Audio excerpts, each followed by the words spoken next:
Are you going to talk about your knitting? Okay. Let's see if I remember how to do this.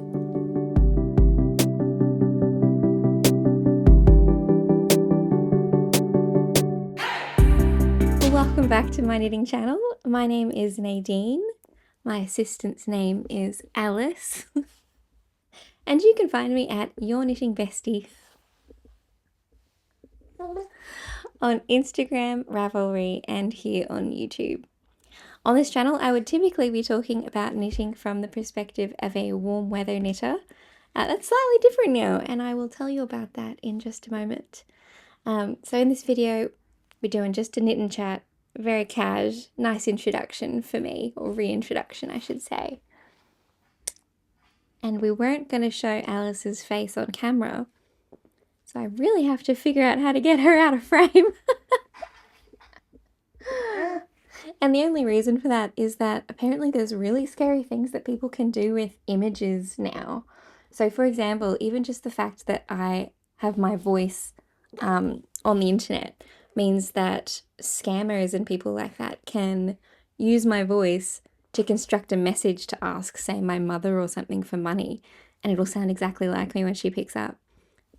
So yeah, anyway, very scary. Michael and I have decided to keep Alice off of the internet generally. She's currently playing with every bit of technology that she can find. Anyway, knit and chat. What I'm working on today is a project that I abandoned a while ago, back when I...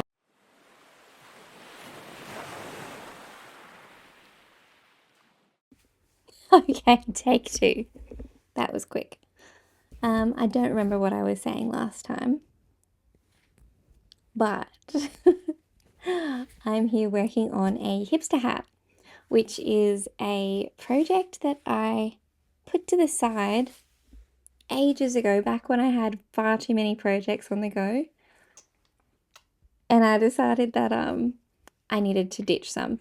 So this one was going to be a hat for my sister's husband, my brother-in-law, and I had already made him a heap, so I decided to put it to the side, but it was very easy to pick up again because I didn't even take the needles out. So it's actually a wonderful kind of next to the bed while Alice is occasionally napping. I can pick it up and keep working on it. So that's what I'll be knitting on as we're chatting, and it's made in Highland wool from Hobby, which no longer ships to Australia. Did you guys see that? That was unexpected, but I guess they have their reasons. But yeah, it's a shame because they had a reasonable selection of yarn at a somewhat reasonable price point. And I really liked their loyalty program as well. So yeah, that's a shame. But what can we do, right? Anyway, so this is Highland wool in the color Wild River, I think. And it's the color that I knit my cardigan in. What's the name of that one? I'm so sorry, my brain is mush. The August cardigan, I think. Anyway, I'll put up a picture if I can get around to editing this. Maybe I can teach Alice to edit for me. Anyway, I had this left over, so I'm using that for this hat. So that's what I'll be knitting on. So I figured I might just start from the beginning and tell you a little bit about what's been happening in the last, I don't know, 8 months? 7 months? How long has it been, Alice? It's been a while, yeah.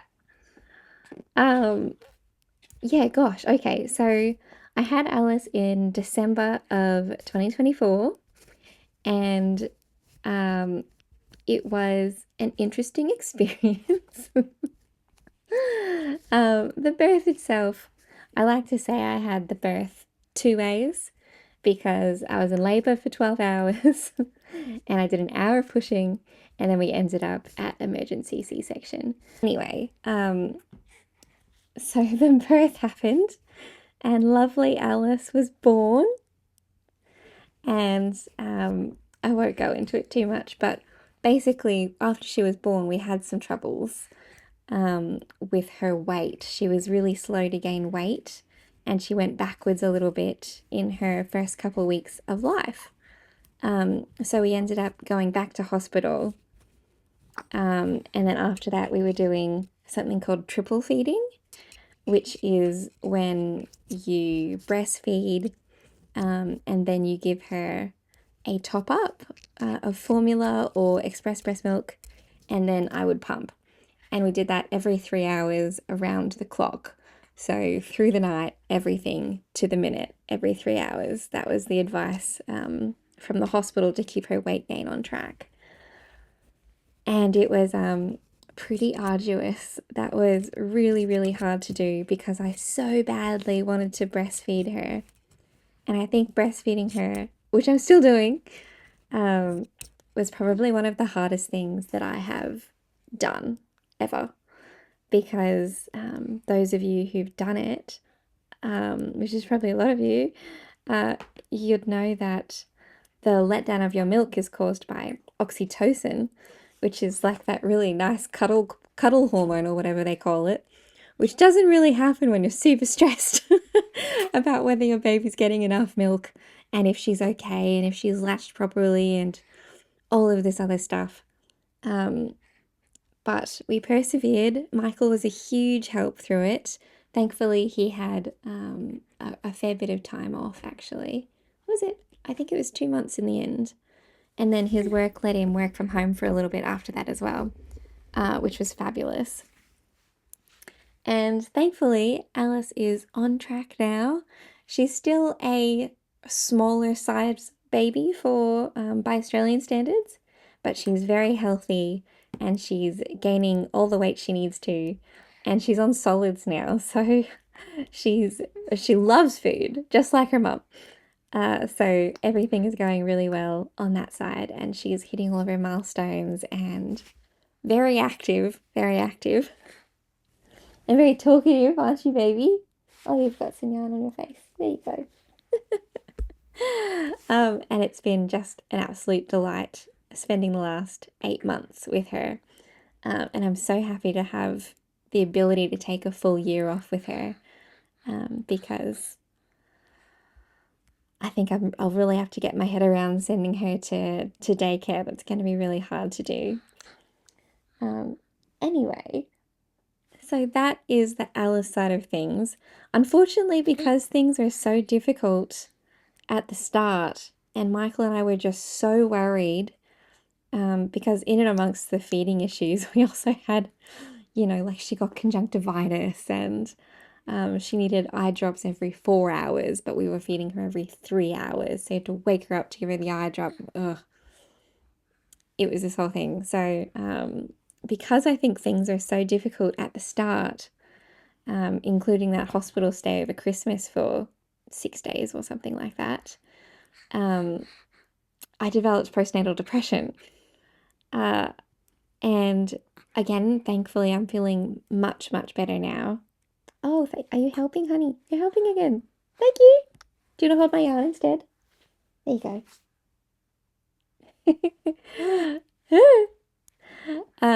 Yeah, I developed postnatal depression, which was a bummer, to put it lightly.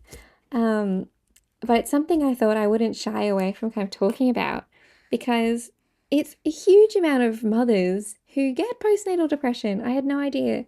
It's something like 7 in 10 Australian mothers will develop postnatal depression after they give birth. Oh, Bubby, you're right in frame, aren't you? You're going to be in frame this whole time. So yeah, it's a huge amount of women who develop postnatal depression, and it sucks because I think that number is probably even underrepresenting the number of women who get postnatal depression, because after speaking with a whole bunch of people, including like colleagues who were around my mum's age, they would say, oh, I definitely had something like that, but I didn't get it checked, or I didn't get any advice on it. I just kind of muscled through it. And that is just awful, because frankly, that was excruciating. It was a terrible, terrible time. And even though I was very open about telling people that I don't think I was doing okay and I really, really needed help, I had so many medical professionals who would kind of just respond by saying, "Oh, are you a first-time mother?" And I'd say, "Yes." And I'd say, "Yeah, gosh, it's difficult, isn't it?" And I'd say, "Yes." But I think it's a little bit more than that. Anyway, eventually I managed to get some good help. But I have no idea how I'm going to get your face out of frame.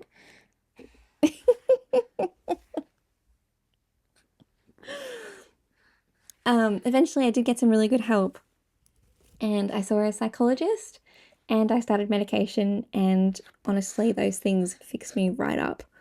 And I really wish that the people who'd struggled in silence could have gotten that sort of help as well, because yeah, it was really, really, oh, it was just a huge help to have that kind of weight lifted. So one of the things the psychologist mentioned that I should do to help kind of pull myself out of that depression, and to be honest, I think a lot of it was helped just by virtue of the fact that Alice was getting healthier and things were resolving. So Michael and I weren't quite as worried all the time. That was obviously a big help for me to feel better. But one of the things she suggested, she said, "Is there something you can do that gives you a sense of achievement?"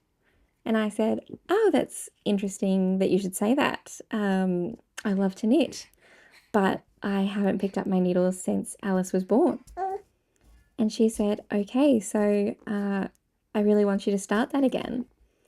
And I said, "Yeah, okay." Because one of the reasons why we kind of noticed that something was wrong with me, I think I've said before, I hate to have idle hands. I so rarely just sit still and kind of watch a show or something like that. I think probably like a lot of you, there's always something that I'm doing. But we noticed that after Alice was born, I would just sit there and stare at her or stare at the wall, and I wasn't doing anything. And Michael was so worried, poor thing. So I think seeing me knit again was a bit of a relief for him as well, because he's like, "Oh, thank goodness, that'll fix her up." But yeah, so I actually I've been knitting as much as I can in this period of life, and it's been again an enormous help to get myself to just feel like myself again after everything that was happening. So my next video after this, Alice permitting, will be a run through of what I've knit so far and what's on my needles, which is look, it's not a lot by the standards of me pre-baby, but it is quite a lot by the standards of a new mother, I think. And yeah, I've really, really loved doing it. So I thought that was a really interesting way that knitting has genuinely helped my mental health, because I think you always hear about it, don't you? About how knitting is fabulous for your mental health, and it's like yoga for your mind, and all of that sort of thing. And it absolutely kept me level and sane during my everyday life. It was a big stress relief for me, and it was a way for me to unwind, I think, and be a bit mindful. But it had never pulled me out of a bit of a dark place like that before. What have you got there, sweetie? Oh, that's Mum's baby.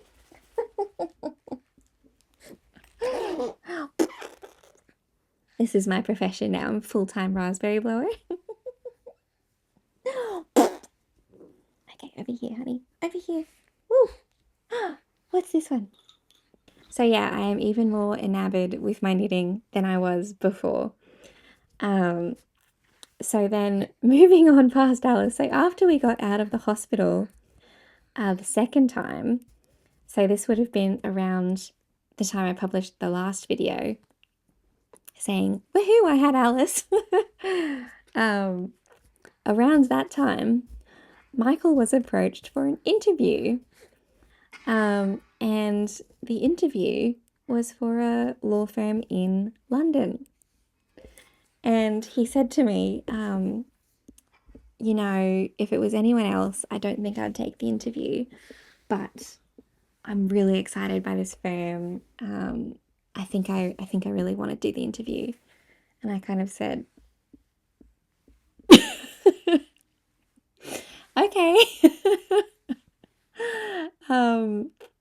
And I think we both kind of hoped that it would go nowhere, and we would just kind of move on and say, oh, well, at least we gave it a shot. So of course he got the job, and he was offered the job. And we thought about it for a really long time. We went back and forth. Will we, won't we? Alice is so young. I'm in a bit of an unstable place. Do we really want to move halfway across the world to London? And I think at first we said no. It was just a bit much. I couldn't really stand the idea of leaving my sister, who'd also just had a baby. But you know what? After we said no, it just didn't sit right. It didn't feel like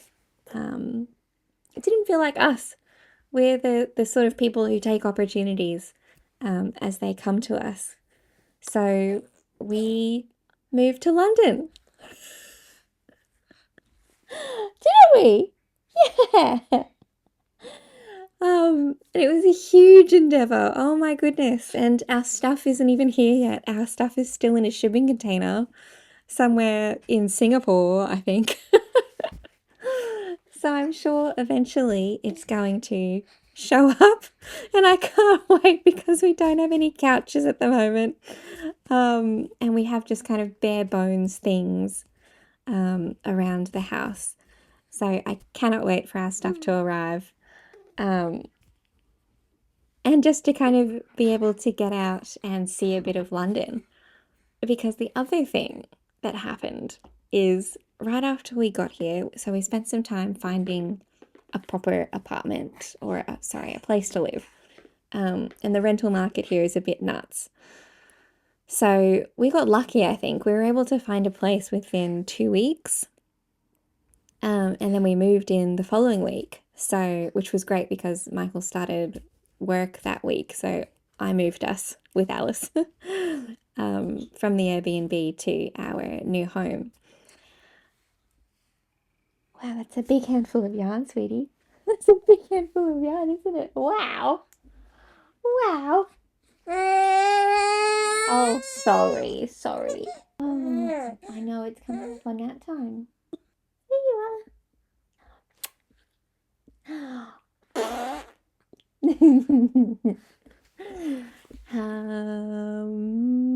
Oh yeah, and then I fell down the stairs. So I fell down the stairs. I was holding Alice. Thankfully she's totally fine, and we got her checked out and all of that sort of stuff. She's fine. I dislocated my knee. So I spent some time in the NHS. We spent a lot of time in the emergency department. I think we were there 5 or 6 times in the end, getting x-rays and seeing people. And in that time, it relocated itself, which is good. But what's left is a really bad sprained ligament, which is why I'm coming to you from bed. Okay, quick recess. I'm gonna see if the young lady needs to nap. Are you happy just looking at yourself? Who's that cute baby? So we haven't really been getting out broadly in London because my knee's not great. It's still healing. It should only be a couple weeks, I think, until it's pretty much fine. But we're not going too far away from the house. So we're trying to figure out how to keep the young lady entertained at home. Hi. Which, yeah, is a little bit difficult, but there's plenty to do around where we are. So we've started going to some events at the local libraries.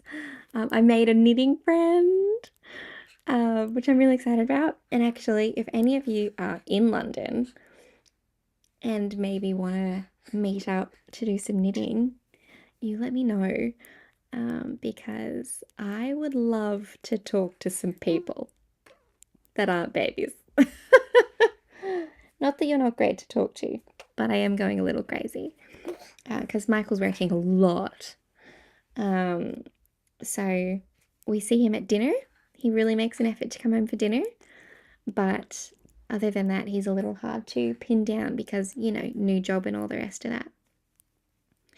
So that was part of why I decided that even if it's a bit chaotic, a lot chaotic maybe, I would try to start recording again because I would just love to connect with you guys again and to talk to you about knitting. I think that'd be great. And I'd love to hear just what you're up to as well.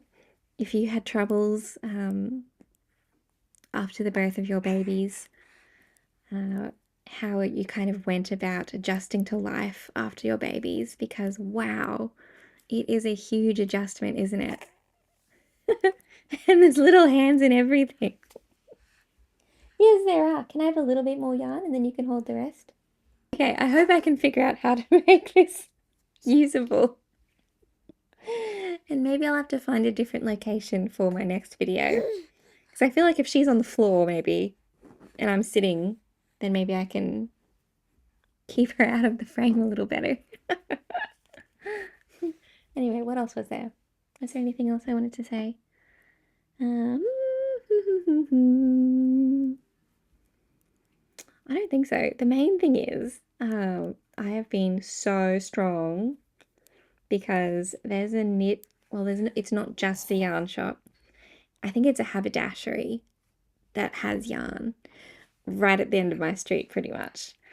And I haven't been in yet because I don't have a huge yarn budget right now. With us being on maternity leave, and just having Michael's income and the cost of the move, blah, blah, blah. Anyway, we're doing fine, but I don't have a huge yarn budget. So I did pack myself some yarn from Australia, but it's really not a lot. It's just this much. Plus the kind of little bits and pieces that are on my active projects. So I'm doing my best to use what I've got until my stash arrives with the rest of our furniture and everything. But yeah, I've managed to resist walking into that store, but I don't know. I think I might go visit today maybe. Because I'm dying to know what's in there. I know the sign out front says knitting for Olive, which I'm sure is super expensive here. Just, you know, given the fact that the pound is worth 2 Aussie dollars, more than 2 Aussie dollars. So everything is exorbitantly expensive to us. And people keep telling us that we have to just stop thinking about it in terms of what it is in AUD, because that'll just drive you mad. And I do agree that it is driving me mad. But it's something to keep in mind because it does stop you from kind of frivolous spending.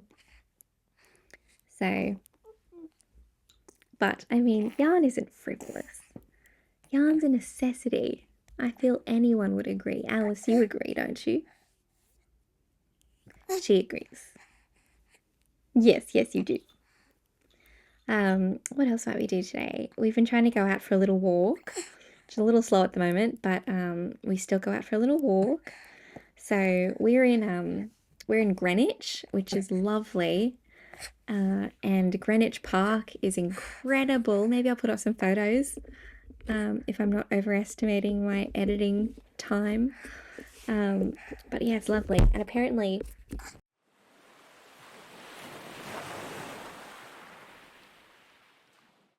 Sorry, she just pulled out my microphone again. Anyway, Greenwich Park apparently has deer in it, which is exciting.